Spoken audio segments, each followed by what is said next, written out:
Olá, meus irmãos, minhas irmãs, que Jesus nos abençoe. Vamos dar continuidade ao estudo da introdução do Livro dos Espíritos. Hoje nós vamos fazer o segundo áudio da parte 17 e o último áudio do estudo da introdução do Livro dos Espíritos. Então hoje a gente conclui o estudo da introdução. Queremos agradecer ao universo, agradecer aos espíritos, entre eles Jesus, por essa oportunidade, por essa motivação de estar estudando o entendimento da vida além da matéria. Então vamos aqui, já temos aí o primeiro áudio dessa parte 17, vamos agora nesse segundo áudio e o áudio de conclusão. Terminamos com uma última consideração. Os astrônomos, sondando o espaço, encontraram na distribuição dos corpos celestes lacunas não justificadas e em desacordo com as leis do conjunto. Então, ele pegando os estudos dos astrônomos já naquela época, segunda metade do século XIX, Kardec já se baseia em raciocínios científicos para fazer uma comparação que vamos ver aqui. Eles supuseram que essas lacunas deveriam estar ocupadas por globos que escaparam à sua observação. De outro lado, observaram certos efeitos, cuja causa lhes era desconhecida, e disseram a si mesmos: ali deve haver um mundo, porque essa lacuna não pode existir, e esses efeitos devem ter uma causa. Então a conclusão dos astrônomos traz aí uma ideia muito conhecida e muito usada dentro da doutrina espírita, que é essa relação em que todo efeito tem uma causa. Então, seguindo aqui, julgando então da causa pelo efeito, puderam calcular os elementos e mais tarde os fatos vieram justificar as suas previsões.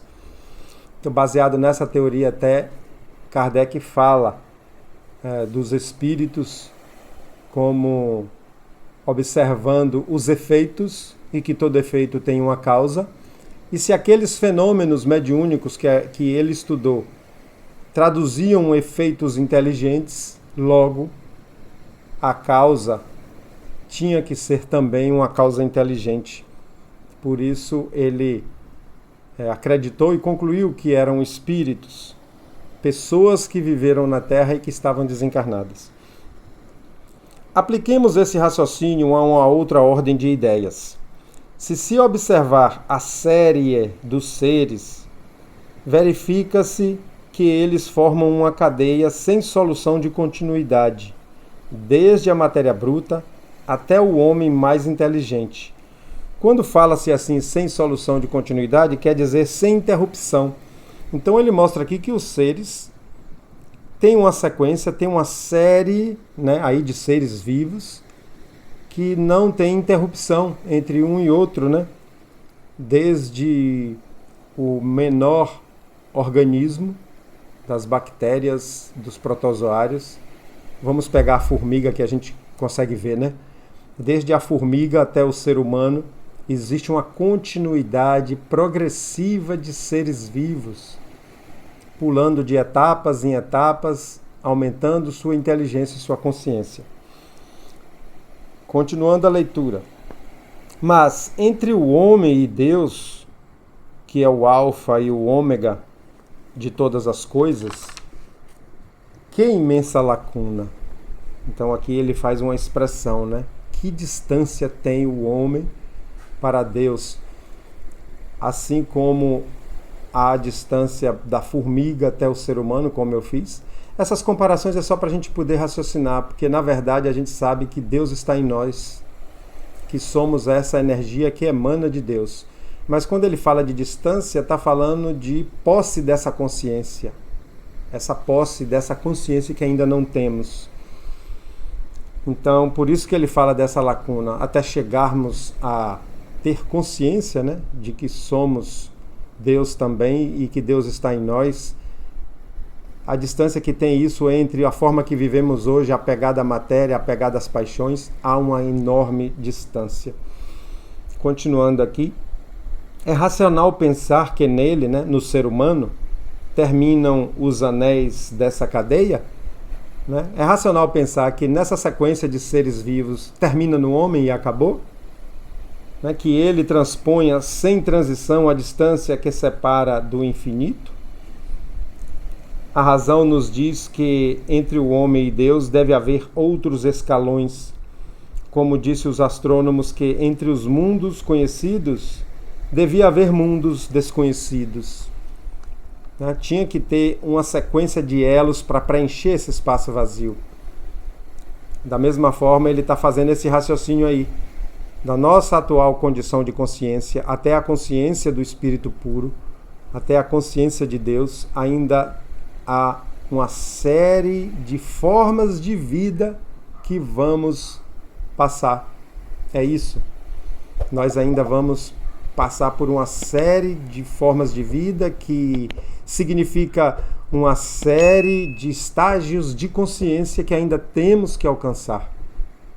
E aí vai a ideia da reencarnação sucessiva nesse crescimento. Retomando a leitura. Qual é a filosofia que preencheu essa lacuna? O Espiritismo nos mostra ocupada pelos seres de todas as categorias do mundo invisível, e esses seres não são outros senão os espíritos dos homens que atingiram os diferentes graus que conduzem à perfeição. Olha aí, os diferentes graus que eu comentei, de consciência. Então, tudo se liga, tudo se encadeia, e desde o alfa até o ômega. Esse alfa e ômega é uma expressão bíblica que ele está se valendo, que significa Deus, o eterno, o princípio e o fim. É esse o sentido de alfa e ômega que ele coloca aqui, as duas letras do alfabeto grego, mas que significa do princípio ao fim, Deus. Vós que negais a existência dos espíritos, preenchei, pois, o vazio que eles ocupam. E vós que rides deles, ousai, pois, rir das obras de Deus e de sua onipotência. Então, pessoal, concluímos aqui a introdução do Livro dos Espíritos. Resta-nos estudar o prefácio, que foi traduzido do francês como prolegômenos, usaram essa palavra, e vamos tomar o estudo desde a questão número 1. Que Jesus nos abençoe, que os nossos anjos da guarda de cada um de nós nos motive a estudar e compreender a verdade espiritual, além dessa atual condição que estamos, de seres ainda da Terra, ainda presos a essa consciência muito material. Jesus nos abençoe.